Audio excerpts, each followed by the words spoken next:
Indahnya Ramadan. Sesaat lagi kita ikuti Indahnya Ramadan. Indahnya Ramadan.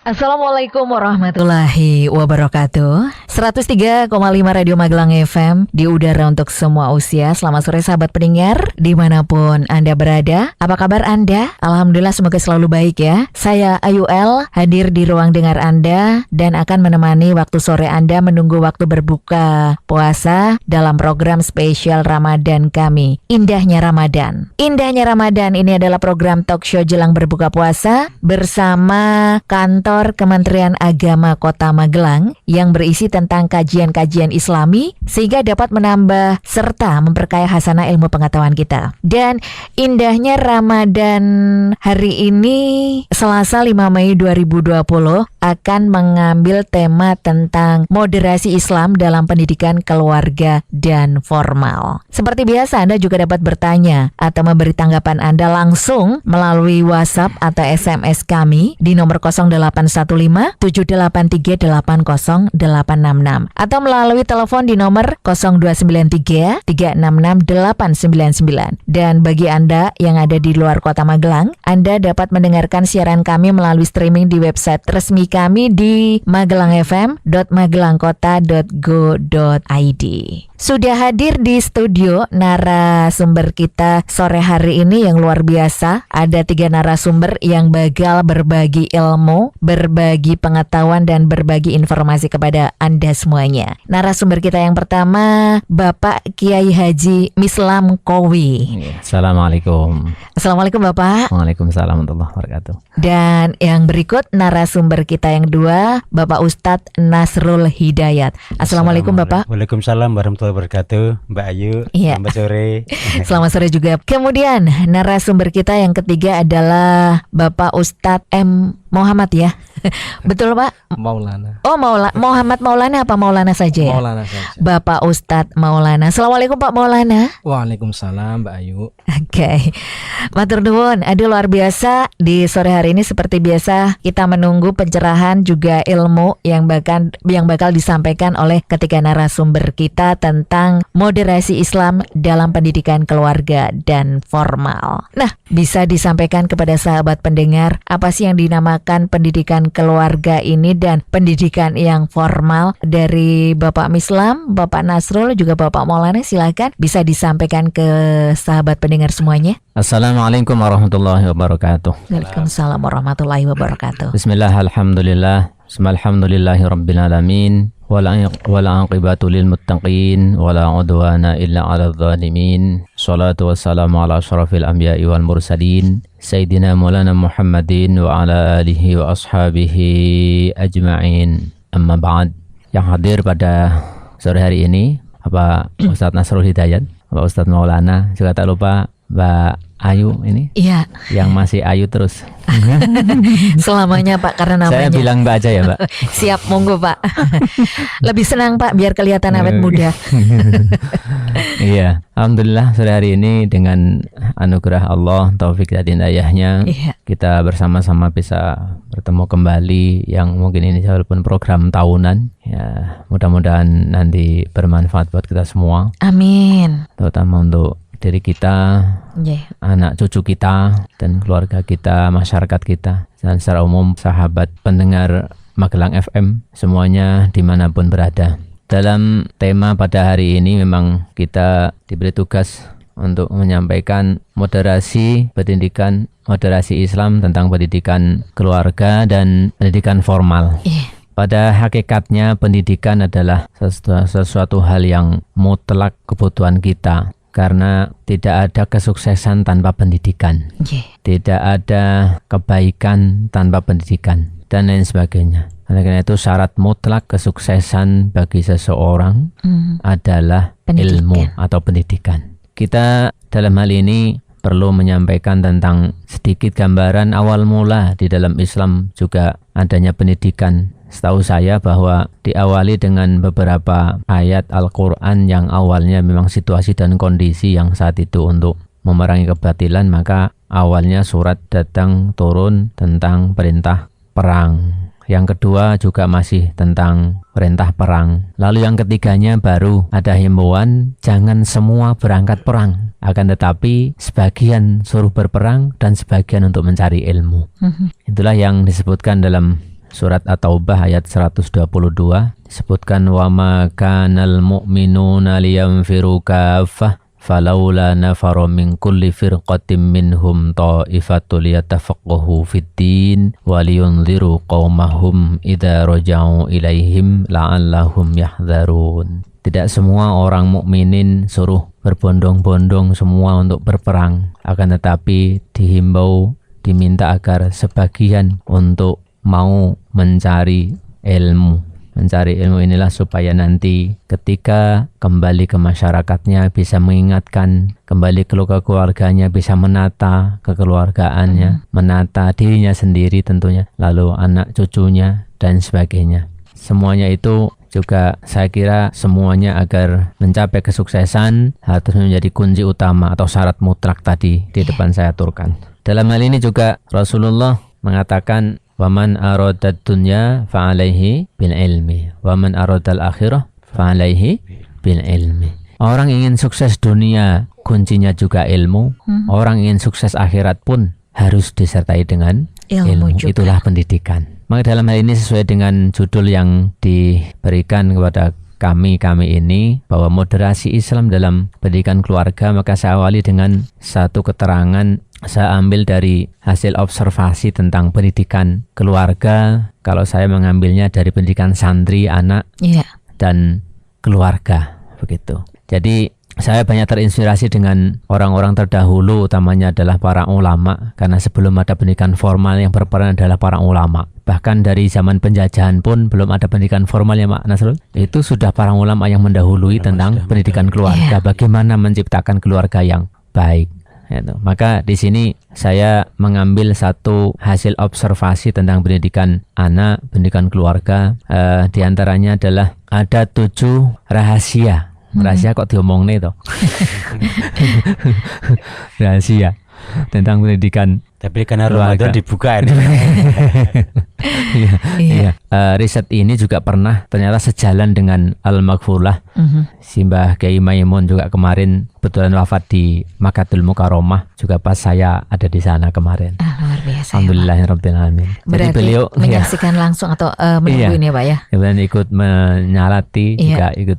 Karena itu observasi ini juga sejalan dengan apa yang disampaikan oleh Al-Maghfulah Simbah Kiai Haji Maimun Zubair. Jadi yang pertama diantaranya adalah peran orang tua. Maka ini nanti keterangannya mungkin di sesi berikutnya.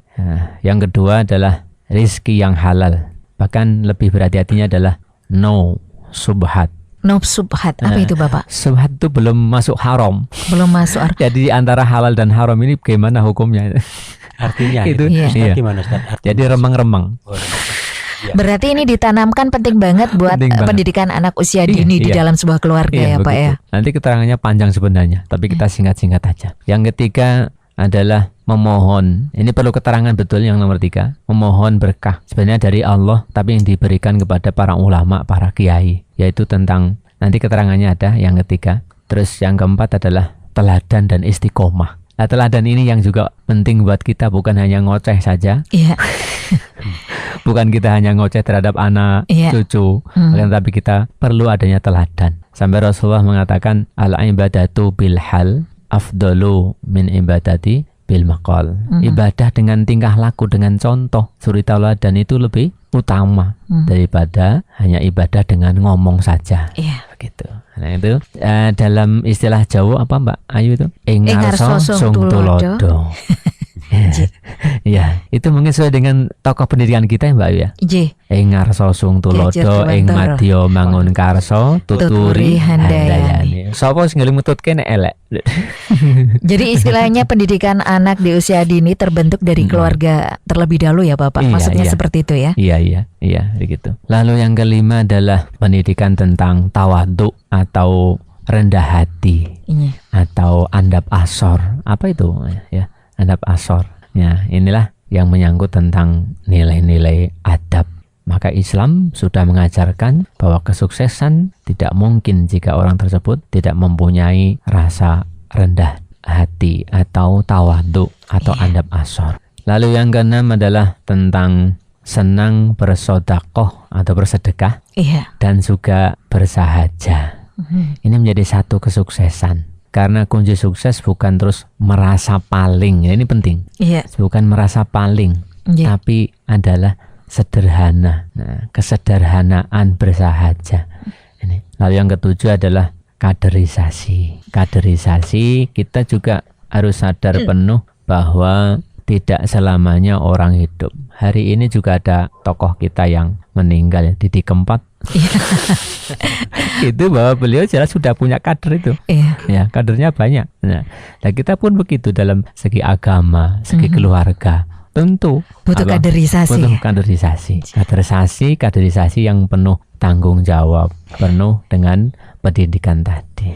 Jadi ini ya Bapak ya, 7 rahasia yang disampaikan Bapak Mislam Kowi dalam moderasi Islam dalam pendidikan keluarga dan formal. Baik sahabat pendengar, kita masih mendengarkan program spesial Indahnya Ramadan, masih tentang mengangkat tema moderasi Islam dalam pendidikan keluarga dan formal. Dan bagaimana sih Pak penjabaran dari 7 rahasia atau konsep tadi yang sudah disampaikan kepada sahabat pendengar semuanya? Ya, terima kasih sahabat pendengar semuanya. Jadi 7 rahasia pendidikan keluarga, anak, juga santri. Ini hal ini kalau kita beberkan satu persatu, mudah-mudahan nanti cukup waktunya. Kalau enggak kita singkat-singkat aja. Memang waktunya juga memang singkat. Betul. Nah itu yang pertama tadi kita agak kembali sedikit, yaitu nomor 1 tentang peran orang tua. Peran orang tua itu penting sekali. Jadi peran ibu contohnya misalnya, ini Mbak Ayu. Iya. Itu memang sangat sentral di situ. Sangat sentral, bisa langsung dilihat, bisa langsung bagaimana ibu begini dan sebagainya. Maka nanti ada yang nomor sekian itu kan ada nanti tidak hanya model perintah saja, akan tetapi ada teladan di situ. Maka begitu orang tua sekarang misalnya banyak keluarga yang ditinggalkan orang tua, bahkan tidak pernah menunggui sama sekali. Jadi ketika berangkat anak belum bangun, ketika pulang anak sudah tidur. Ini bagaimana ketemu Bapak Ibu? Nah, terkadang saya juga seperti itu, Pak. Tapi jangan sering, Mbak. Insya Allah anak tetap dipantau, Pak. Iya. Ya, dan maka dalam hal ini sangat penting sekali peran kedua orang tua. Tentu diawali dengan kita bagaimana memilih pasangan, ibu-ibu mbak-mbak dengan pasangan calon suaminya, begitu mas-mas dengan calon istrinya. Gitu. Diawali dengan itu, maka nanti kita bisa komitmen bersama tentang hal ini. Nah, juga tentang keluarga ini, ternyata kita mengambil contoh-contoh dari para pendahulu kita, yakni adalah memilih, yang pertama jelas memilih pasangan hidup yang sama-sama bisa dijak kerjasama untuk kemana ke depannya lebih baik, bertanggung jawab. Ya, tentu kalau bahasa Islam adalah yang solih atau solihah. Nah, ini pas banget buat yang masih jomblo ya Pak ya. Iya. Lalu yang kedua adalah dia tidak lupa untuk saling riyadhah. Mbak Ayu paham nggak riyadhah ini? Riyadhah itu kalau dulu rialat ya. Kayak seperti apa Pak? Ya, minimal kalau Rasulullah mengatakan tidak lupa sholat malam walaupun hanya 2 rakaat. Karena apa? Untuk mendoakan keluarga, utamanya anak-anak kita. Ya, itu bagian dari riyadhah kita. Syukur habis sholat kita tidak lupa untuk keluarga. Ya juga di sisi lain juga kunci utama adalah ternyata tidak terlalu tergila-gila dengan dunia. Ini kunci juga Mbak Ayu. Jadi para pendengar semua, ternyata orang dulu itu memberikan contoh kepada anak cucunya agar tidak terlalu cinta dunia. Ini betul. Karena diawali dengan cinta akhirat, justru dunia akan mengikutinya. Kalau riyen niku ketika sapa wong singo ya akhirate dunyane ngikuti. Tumut ngaten derek nggih Pak nggih. Dunyane katut gitu. Ternyata betul ini. Ternyata betul. Jadi orang yang konsekuen dengan itu mencari kesuksesannya itu akan berjalan dengan sendirinya. Dunia jangan semakin mapan. Nah, maka para ulama juga mengkader santri-santrinya, anak-anaknya ini nanti supaya dua-duanya jalan. Ini gimana? Ya agamanya, ya dunianya. Tapi didahulukan adalah agamanya. Begitu. Nah, ini sebelum berlanjut Pak, seperti tadi juga Pak Mislam sudah singgung bahwa seorang ibu ini merupakan atau mempunyai peran yang sangat sentral dalam memberikan pendidikan dalam keluarga ya Pak ya. Nah, ini ada yang bertanya Bapak dari Bapak Ahmad Wildan Basaiban. Izin bertanya untuk acara indahnya Ramadan, sebetulnya kewajiban mendidik agama khususnya itu kewajiban siapa? Mohon pencerahannya. Silakan Pak. Terima Kiai kasih. untuk ini kelihatannya juga pernah ketemu ini. Pernah ketemu. Jadi pendidikan itu diawali dengan apa? Pendidikan terhadap dirinya sendiri, lalu berkembang. Saya pernah dulu ngaji, saya pernah ingat itu. Saya kadang suruh baca Quran itu. Kebetulan itu yang ngaji itu menerangkan begini. Jadi awal mula pendidikan adalah justru dari dirinya sendiri. Nanti setelah punya jodoh, namanya jadi khalifah, memimpin istrinya. Tidak lama kemudian punya keturunan, berkembang lagi memimpin keluarganya. Berarti sebenarnya dari mana? Apakah itu peran ulama tok? Apakah itu Pak Wali Kota? Apakah Menteri Pendidikan? Tidak. Diawali dengan diri kita masing-masing menjadi generasi yang baik, menjadi warga masyarakat yang baik. Itu menjadi satu pendidikan buat keluarga kita. Ya. Mungkin bisa dipahami nih kalau ini Bipildan sebenarnya. Diingatkan Pak ya. Ibda binafsi. Nah, itu. Ibda diawali dengan dirinya sendiri. Tapi tentu saja kalau diawali dengan dirinya sendiri, paling tidak dia juga sudah mempunyai dasar pendidikan yang lumayan ya. Ya itulah ilmu, pentingnya ilmu. Ya di situ. Ya, dalam ini karena waktunya yang begitu ya Mbak Ayu ya. Ya, sambung berikutnya adalah rezeki yang halal. Nanti kalau masih Pak Nasrul melengkapi yang mana monggo. Pak Maulana. Rezeki yang halal ini penting.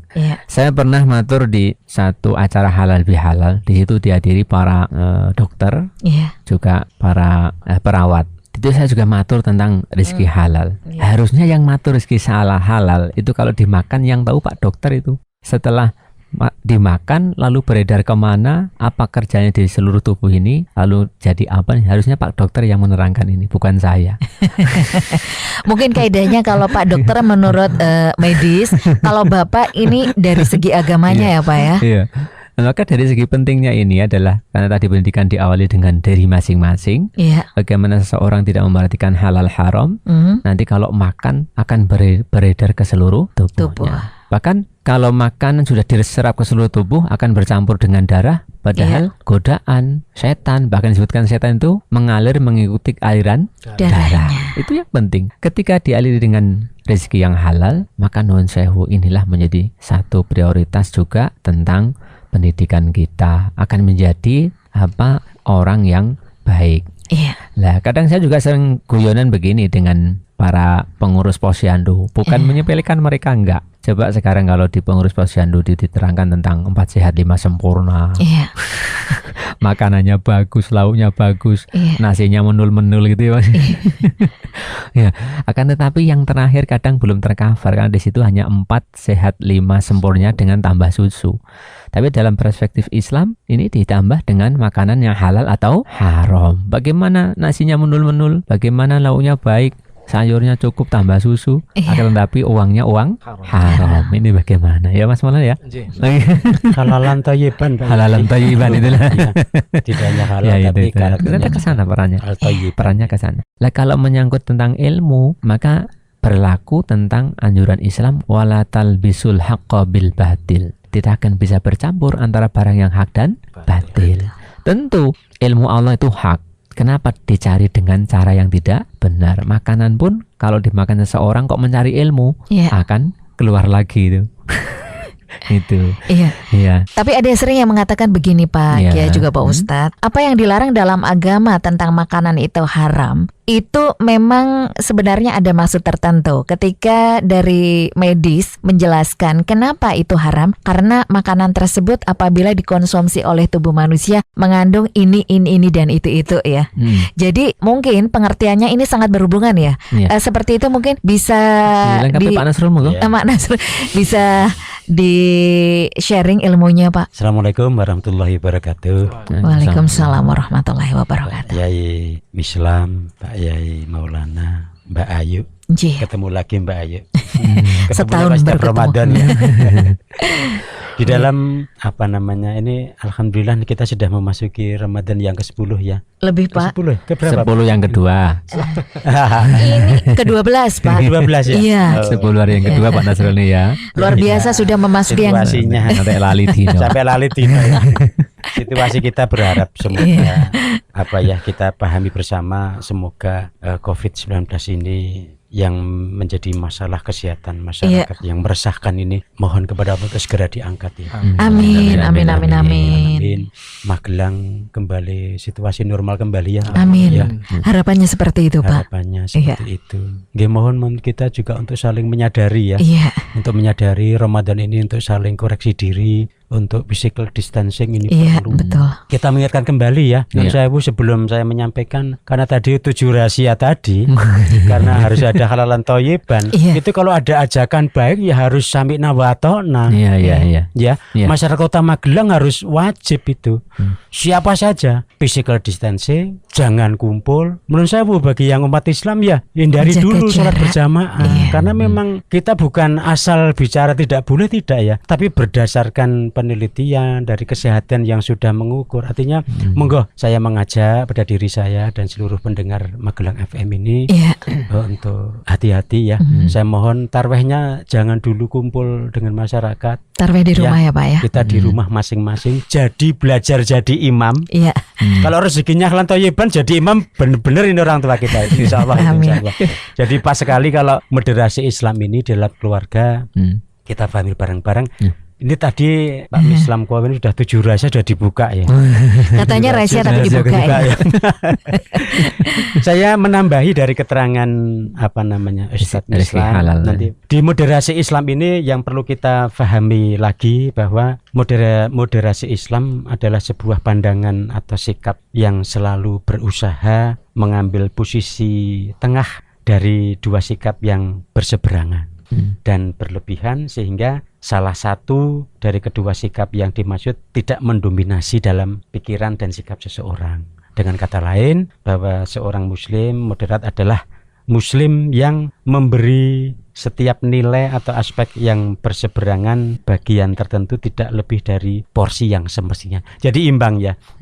Ada keseimbangan. Oleh karena itu di dalam konsep moderasi Islam dalam pendidikan keluarga perlu kita pahami bersama-sama. Eksistensi umat Islam dalam posisi moderat akan membawa para penganut materialisme dan tidak pula terlena di dalam rohani seperti penganut spiritualisme, melainkan memadukan keduanya dalam segala aspek kehidupan, sebagaimana diilhami dari firman Allah surat Al-Qasas ayat 77. Carilah melalui apa yang telah dianugerahkan Allah kepadamu kebahagiaan negeri akhirat, tetapi jangan melupakan bagianmu dari kenikmatan duniawi. Wala tansa nasibaka minad dunya. Mbak Ayu, kita ketahui tokoh pendidikan kita Ki Hajar Dewantara ya. Ki Hajar Dewantara dalam konsep dari pusat pendidikan yang integratif, yaitu para pelaku pendidikan, yaitu sekolah, lembaga pendidikan, keluarga dan masyarakat.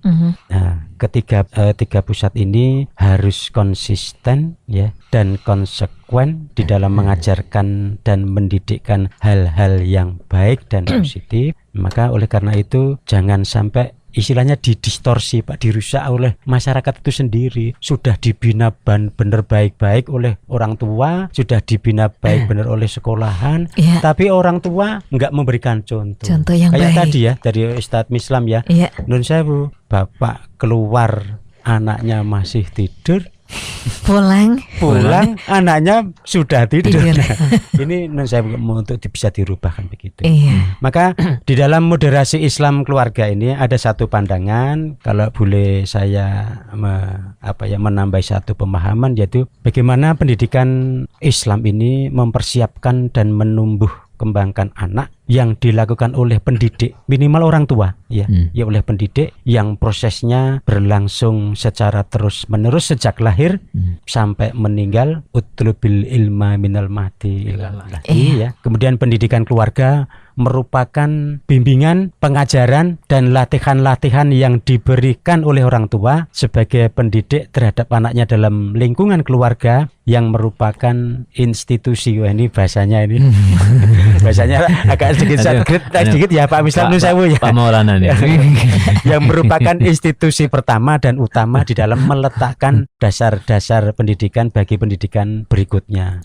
Makanya ini dilaksanakan secara kontinu, konsisten, berkesinambungan demi terciptanya anak yang berkepribadian muslim.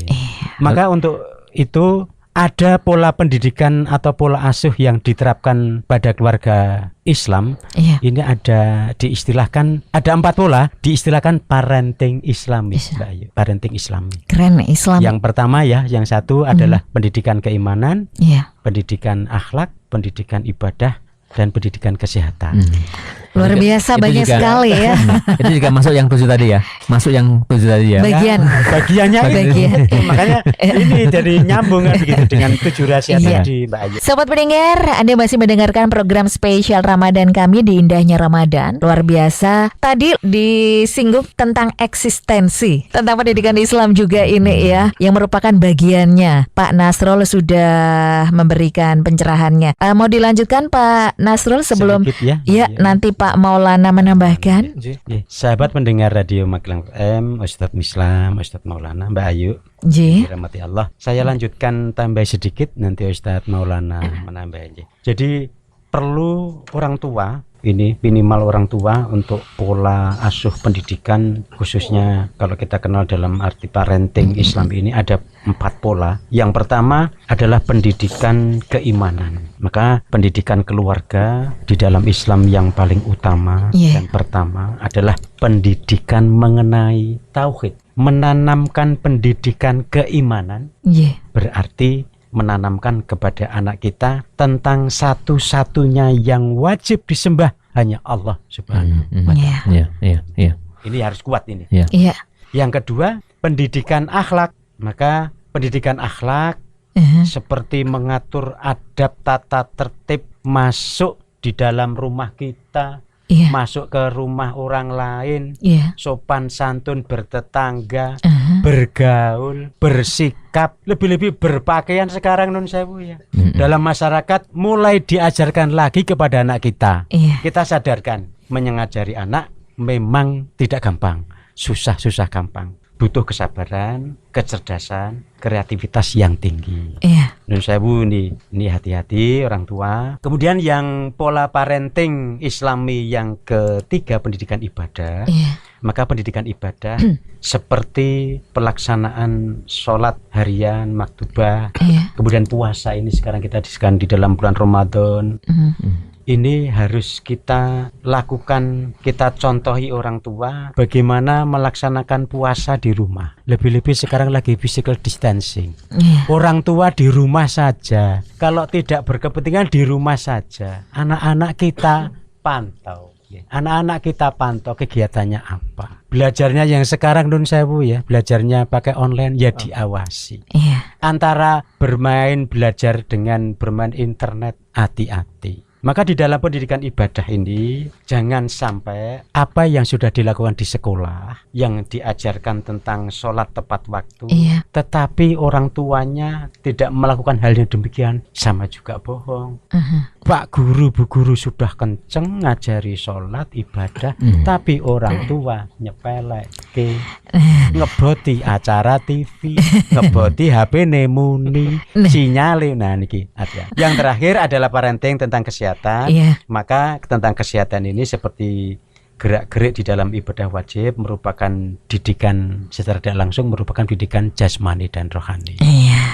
Maka Demikian pola yang parenting Islami yang bisa kita sampaikan. Moga-moga menjadi renungan kita terapkan. Juga rezeki halal itu. Ya otomatis ya. Sehat sangat berpengaruh. Baik, Mbak Ayu. Matur nuwun Pak Nasrul dan Pak Nasrul Hidayat. Silakan untuk Pak Ustadz Maulana ingin menambahkan, silakan. Mbak Ayu, terima kasih atas waktu yang diberikan. Tadi sudah disampaikan oleh Bapak Kiai Haji Mislam Kowi dan Bapak Haji Nasrul Hidayat mengenai 7 rahasia dan pola parenting.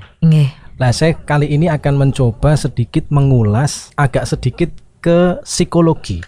Karena kebetulan saya itu memang psikologi. Jadi akan saya menambahkan sedikit karena berkaitan dengan pendidikan.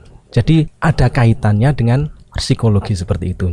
Berkaitan dengan bagaimana seorang pendidik itu mendidik anak atau seseorang ulama mendidik umat atau rakyat atau masyarakatnya. Nah, ini saya coba sadurkan dari salah satu buku Prophetic Parenting yang ditulis dikarang oleh Dr. Muhammad Nur Abdul Hafid. Itu mengatakan ada sekitar 6 konsep bagaimana Nabi itu mendidik anak, bisa juga disebut di sini mendidik umatnya. Nah, ini di sini disebutkan yang pertama adalah selalu memberikan contoh atau suri toladan. Jadi seperti yang tadi disampaikan oleh Bapak Kiai Haji Mislam Kowi dan Bapak Kiai Haji Nasrul Hidayat, ketika seseorang itu ingin mendidik anak atau umatnya atau rakyatnya, itu harus dimulai dengan contoh terlebih dahulu. Harus ada suri teladannya. Harus ada suri teladan. Jangan sampai istilah Jawa itu mengatakan jarkoni, iso ngajari tapi orang iso nglakoni.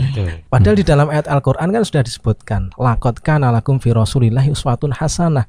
Di dalam diri Rasulullah itu terdapat suri teladan yang patut untuk dicontoh. Artinya apa? Kita yang sebagai nyun sewu, ada Pak Kiai itu sebagai ulama, sebagai suri toladan kita, sebagai contoh kita, dan orang tua yang ada di rumah itu sebisa mungkin harus menjadi figur menjadi role model seorang anak. Karena apa? Tadi disebutkan pendidikan pertama itu adalah di keluarga. Jadi jangan sampai seorang anak itu kok mencontoh orang di luar keluarganya terlebih dahulu. Betul. Kebanyakan hari ini kita ada anak-anak itu kok senang dengan model-model Korea, model-model Jepang, ganteng dan cantik seperti itu ya. Tetapi ini salah, sebetulnya harusnya orang tua dulu lah yang menjadi contoh yang terbaik. Ya, itu yang pertama. Yang kedua, ketika seorang ayah atau seorang ibu mendidik anak itu, ketika anaknya berbuat salah, maka menyampaikan nasihat dengan waktu yang tepat. Jangan sampai ketika marah, kesel, kita menasehati, ini akan mental, percuma. Jadi lebih tepatnya cari timing yang pas. Cari timing yang pas. Bahkan disebutkan dalam buku ini, ketika memberikan arahan kepada anak itu diajak jalan-jalan. Mungkin sambil berjalan kaki ke taman, itu sambil bercerita, sambil ngudoroso lah istilahnya seperti itu, saling berdiskusi. Dan yang ketiga, ini harus memperlakukan seorang anak atau rakyat atau masyarakat itu dengan adil. Jangan sampai istilah Jawa itu bang cinte bang ciladan. Jangan sampai jomplang. Karena apa? Kalau seorang anak itu merasa, wong tuaku ki ora adil, memberikan kasih sayang atau memberikan material itu ora adil. Jadi seorang anak yang merasa tidak adil seperti ini, ketika ayahnya atau ibunya menyampaikan nasihat, menyampaikan pandangan, pendapat, pasti akan ditolak. Tidak akan pernah berhasil selama keadilan itu tidak diterapkan. Kemudian yang selanjutnya adalah, ini cepat saja Mbak biar yang disampaikan itu ada semuanya. Yang selanjutnya adalah cara mendidik Rasulullah kepada anak atau umatnya itu tidak suka marah atau mencela. Nah, ini kita lihat di dalam kondisi masyarakat kita, seorang ayah atau ibu ketika anaknya salah itu ya nyun sewu, bocah kok nakali ra karuan, bocah kok gobloknya ora karuan, seperti itu ya. Nah, ini tidak dicontohkan oleh Rasulullah. Tidak seperti itu cara mendidik anak itu. Bahkan di dalam kitab Nyun Sewu Wasiatul Mustafa itu disebutkan, janganlah engkau melaknat sesama muslim ataupun hewan, karena laknatan itu akan kembali kepada orang yang melaknat pada dirinya sendiri. Berarti bocah kok anak kok goblok, berarti yang goblok orang tuanya sendiri, karena tidak bisa mendidik anaknya dengan benar. Yang terakhir, ketika kita mendidik seorang anak itu harus kita utamakan dialog. Dialog, berbicara sesuai dengan kemampuannya, kemudian melatih untuk saling bertanya jawab, memberikan umpan balik. Jangan sampai seorang anak itu seorang orang tua itu kok terkesan otoriter. Harus A ya A, B ya B. Ini tidak baik untuk perkembangan seorang anak. Nah, ini dilihat dari sisi psikologi, dan ini yang mengajarkan siapa? Rasulullah SAW sendiri. Beliau juga ulama, beliau juga kiai, beliau juga seorang psikolog. Jadi Nabi Muhammad tuh ilmunya mencakup semuanya. Kedokteran ada, psikologi ada, kemasyarakatan ada, dan lain sebagainya. Dan ini kesimpulannya yang dari pendidikan ini, semua yang diajarkan di sini adalah terdapat pada prinsip-prinsip moderasi Islam. Ada toleransi, ada tasamuh, ada adil, dan lain sebagainya. Saya kira itu Mbak Ayu sedikit yang dapat saya tambahkan. Mungkin nanti Bapak Kiai Haji Mislam Kowi atau Bapak Kiai Haji Nasrul Hidayat menambahkan. Terima kasih. Terima kasih untuk pencerahannya Mbak Ustadz Maulana. Baik sahabat, Anda masih mendengarkan program spesial Ramadan kami di Indahnya Ramadan. Ini ada sebuah pertanyaan dari Pak Sukirno. Pak J. Assalamualaikum warahmatullahi wabarakatuh. Selamat sore Mbak Ayu. Selamat sore Pak Kiai juga Pak Ustadz. Ini dari Pak Sukirno di Paingan, Kedung Sari. Saya pendengar setia Indahnya Ramadan. Mau tanya nih Pak, di Al-Quran mengatakan Ar-rijalu qawwamuna 'alan nisa. Dan ini termasuk pendidikan atau gimana? Terus di hadapan Allah nanti bagaimana? Mohon jawabannya. Terima kasih. Nah, terima kasih Pak siapa? Sukirno. Ya. Pertanyaan yang sangat bagus sekali. Sebenarnya 7 rahasia pendidikan ini sudah masuk dalam Ar-rijalu qawwamuna 'alan nisa. Jadi maka saya sering matur, sebenarnya ada ibadah yang kadang sifatnya seperti khusus untuk laki-laki dan seperti khusus untuk perempuan. Dan aturan-aturan itu juga terjadi pada syariat. Contohnya haid perempuan tok, laki-laki enggak. Tapi ilmunya tentang haid laki-laki wajib mengetahui. Begitu juga Jumatan, yang wajib laki-laki. Perempuan kan sunnah, tapi perempuan juga wajib mengilmuninya. Ini kan satu pendidikan yang perlu difahami semua, bukan satu tok. Lalu yang perempuan yang paham, laki-laki enggak. Yang perempuan laki-laki paham, yang perempuan enggak. Jadi saling, itunya pentingnya ilmu di situ. Maka di sini ada tujuan tentang peran orang tua, rizki halal, memohon berkah ini. Berkah Allah sebenarnya. Yang perlu saya matur tentang, saya tanggung jawab yang nomor 3 ini Mbak Ayu. Jika ada yang komplain, saya detail nggak apa-apa ini. Itu dia. Dan langsung saja mau mulai ketiga, terus bisa langsung mengambil kesimpulan. Terima kasih. Jadi begini, kenapa saya terinspirasi dari para sesepuh kita, para alim, dan ini sejalan dengan tadi saya matur Mbah Maimun Zubair. Mbah Maimun Zubair itu sering ada tamu dari mana-mana Mbak Ayu, bahkan dari luar negeri itu. Jadi kalau tamu dari luar negeri, nanti anak cucu dikumpulkan semua, lalu tamu tadi seorang ulama suruh mendoani, diamini semua. Inilah, itulah Mbak Maimun meyakini ini berkahnya Allah lewat ulama tadi. Begitu maksudnya. Jadi bukan terus seakan-akan terus ulama tadi menyaingi Tuhan, itu enggak. Tetapi jadi salah persepsi ya Pak ya. Salah persepsi. Dan juga kita sering mengalami anak-anak pesantren itu ketika di pesantren goblok tenan rasanya itu. Tapi ketika pulang yang tadinya pesantren nggak bisa, ternyata ketika keluar kita bisa. Ternyata itulah berkahnya gurunya tadi. Berkahnya gurunya karena saling mendoakan, sering mujadai. Bahkan Masya Allah, dan itu banyak kita merasakan. Kalau santri-santri semua penyuluh, Insya Allah sudah merasakan sendiri. Ada kekuatan dalam setiap doa yang dipanjatkan. Itu yang kadang saya nggak bisa cerita sebenarnya. Karena emang ada tapi nggak bisa cerita gitu loh. Nyata ya Pak ya. Nyata sekali itu. Nyata itu kalau saya meyakini itulah berkahnya kiai, berkahnya ulama, berkahnya guru-guru begitu. Tapi sebenarnya berkahnya Allah lewat beliau-beliau. Lewat doa yang dipanjatkan beliau. Tadi pemaparan saya, nun sewu, saya benar-benar tanggung jawab ini. Kalau yang ketiga ada yang komplain, hubungi saya. Gitu. Siap. Ya, oleh karena itu kita kesimpulannya adalah kata Nabi. Kenapa kok beliau mengatakan ittabi'ul ulama fa innahum surujud dunya wa masabihul akhirah.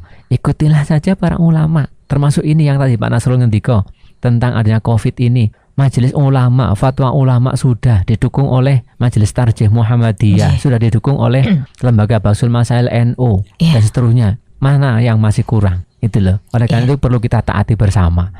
Ittabi'ul ulama, ikuti para ulama karena mereka lah menjadi pencerah dunia sampai akhirat. Itulah yang penting. Lalu rahasia pendidikan anak ini dan santri, semoga ini harapan kita juga sejalan dengan Mbah Maimun. Beliau juga berharap mudah-mudahan menginspirasi semua masyarakat, semua santri, semua pendengar Magelang FM ini, mudah-mudahan ke depan untuk bisa meneladaninya sehingga lahir kader-kader hebat yang akan meneruskan perjuangan agama, masyarakat, bangsa dan umat manusia. Amin ya rabbal, amin ya rabbal alamin. Itu saja kesimpulannya mungkin Mbak Ayu ya.